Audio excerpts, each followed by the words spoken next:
Le consensus de Nakamoto, présenté par Cyril Grinspan.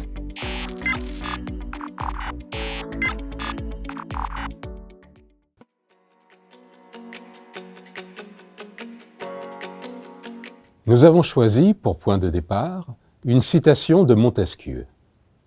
Dans son ouvrage majeur, De l'esprit des lois, l'auteur examine scrupuleusement plusieurs régimes politiques, république, monarchie et despotisme, avec pour ambition d'en découvrir les principes fondateurs, cherchant à être en quelque sorte le Newton de la politique.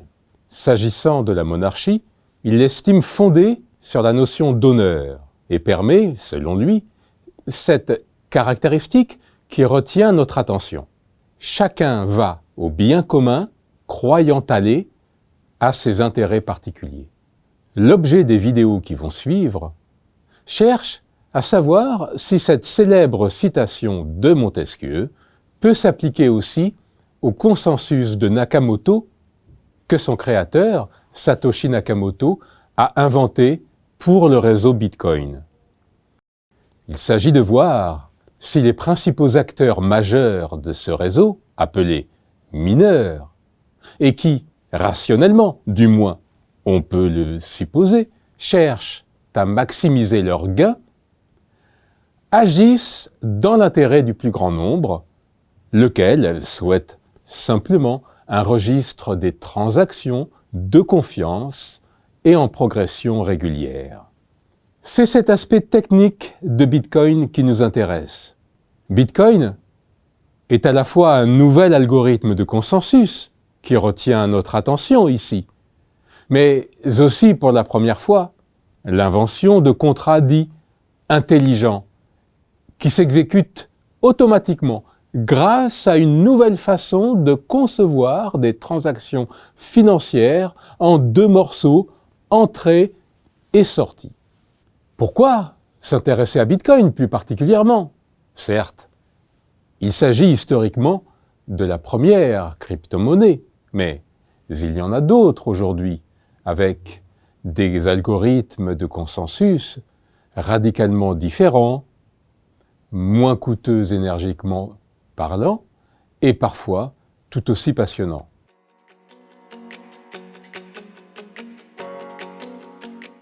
Alors pourquoi Bitcoin?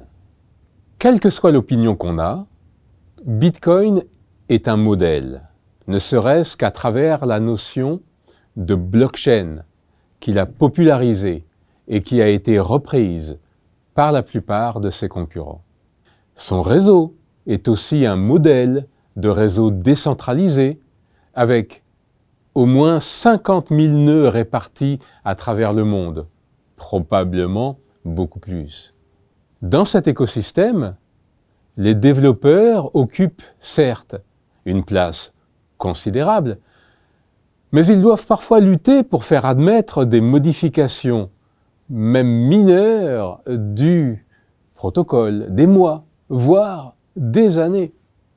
Le rôle des mineurs est vital pour enregistrer des transactions, mais ces derniers ont eu à s'incliner dans leur bras de fer avec la communauté Bitcoin, comme l'a illustré le récent épisode Segwit, c'est son nom. Les mineurs refusaient alors une modification du protocole Bitcoin permettant l'avènement d'un réseau parallèle au réseau Bitcoin, fait de canaux de paiement interconnectés, lequel a finalement vu le jour. Ce qui montre que non plus les mineurs ne contrôlent pas le réseau Bitcoin. De sorte que Bitcoin est un modèle de réseau décentralisé à tout point de vue, sans qu'aucune voix ne s'élève démesurément plus qu'une autre. C'est aussi un modèle d'étude scientifique. Étant apparue la première, je mets de côté l'expérience tout à fait intéressante de la monnaie électronique e-cash à laquelle la justice américaine a mis fin en 2000. Bitcoin a été la plus étudiée de toutes les crypto-monnaies et a donné lieu à des milliers de publications depuis sa création. Et, naturellement, la plupart des extensions conçues pour Bitcoin afin d'étendre ses possibilités ont été reprises par ses concurrents. Nous sommes particulièrement redevables aux pionniers qui ont défriché le sujet dans des études souvent restées à l'état de prépublication sur Internet.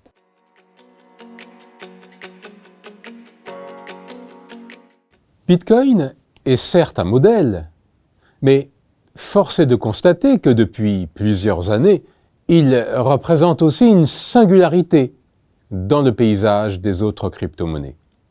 C'est à ce jour la seule véritable crypto-monnaie dans un réseau totalement ouvert, où les participants ne sont pas tenus de se décrire.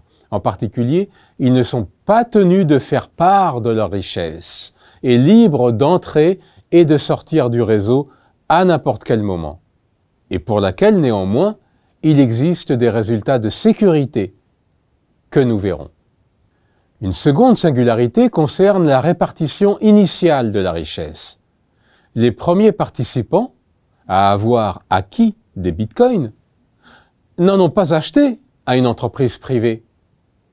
C'est grâce au minage, initialement accessible à tous, au moins pendant plusieurs années, qu'ont été répartis les premiers bitcoins, et même l'essentiel d'entre eux, plutôt qu'à travers une opération commerciale de vente de jetons numériques. Une autre singularité concerne les fondamentaux du Bitcoin. Cela n'a l'air de rien, mais depuis sa création, ceux-ci n'ont pas changé. On est loin de ces projets industriels qui évoluent en suivant les modes, les changements économiques ou politiques. Si l'on met de côté un accident qu'il a fallu corriger, aucune modification majeure du protocole Bitcoin, aucun hard fork n'a eu lieu depuis sa création. Enfin, évoquons au moins une fois la figure énigmatique de Satoshi Nakamoto. Voici un créateur qui a souhaité rester complètement anonyme et n'a jamais tiré profit de sa découverte, ni pour la gloire, ni pour l'argent, puisqu'on sait que l'essentiel de sa fortune en Bitcoin n'a jamais été transféré à quiconque. À la fois modèle pour les crypto-monnaies et singularité parmi elles, Bitcoin paradoxalement suit son chemin et ne pouvait que piquer notre curiosité. Les quelques vidéos que nous vous proposons de suivre sont essentiellement issues de travaux de recherche menés avec notre collaborateur et ami Ricardo Pérez Marco. Rien n'aurait pu avoir lieu sans son impulsion inestimable.